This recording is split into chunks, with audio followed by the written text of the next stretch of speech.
College करता करता तुम्ही नोकरी पण केली. बरोबर. तर सुरुवातीची नोकरी आणि आतापर्यंतचा हाच एकूण 500 कोटी टर्नओव्हरचा जो व्यवसाय आहे, याचा साधारण प्रवास काय? हे कॉलेजनंतर मी कॉलेज चालू असतानाच जॉब सुरू केला होता. म्हणजे फर्स्ट इयर नंतर जॉब सुरू केला. वेगळ्या वेगळ्या पोझिशन्सवरती काम केलं. जॉब करत असतानाही बिझनेसही एक्सप्लोअर केले. बरेचसे वेगळे वेगळे व्यवसाय केले. म्हणजे इनफॅक्ट चायनीजची गाडी चालू केली. अच्छा. सायबर कॅफेचा बिझनेस चालू केला. जॉब करत स्वतः चायनीजची गाडी चालवली? हो.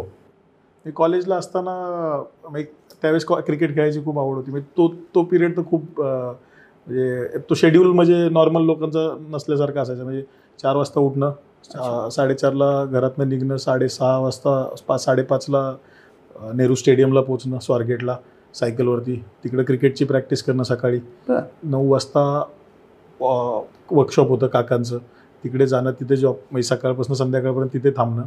8 वाजता तिकडनं निघून चायनीजच्या गाडीवरती येणं, 1-1:30 वाजेपर्यंत ते रॅपअप करून परत घरी जाणं, 3 तास वगैरे झोपणं, मध्ये दुपारच्या वेळेस जो वेळ मिळेल तिथे झोपणं. आणि हा शेड्यूल पूर्ण होता त्यावेळेस. चायनीज म्हणजे ज्यावेळेस चायनीज चालू होतं आणि कॉलेजही चालू असायचं. आणि मग सायबर कॅफे त्यानंतर एक 3-4 वर्षानंतर एक टाटा कम्युनिकेशन्समध्ये ज्यावेळेस मी जॉब करत होतो, तर तो जॉब थोडा मला परमिट करायचा, टाईम होता माझ्याकडे. काही ती शिफ्ट माझी चालू व्हायची 4:30 वाजता सकाळी आणि 4:30 ते माझं शिफ्ट संपायची. मी 6 तासाचा जॉब होता. 10:30-11 वाजता मी सकाळी फ्री व्हायचो.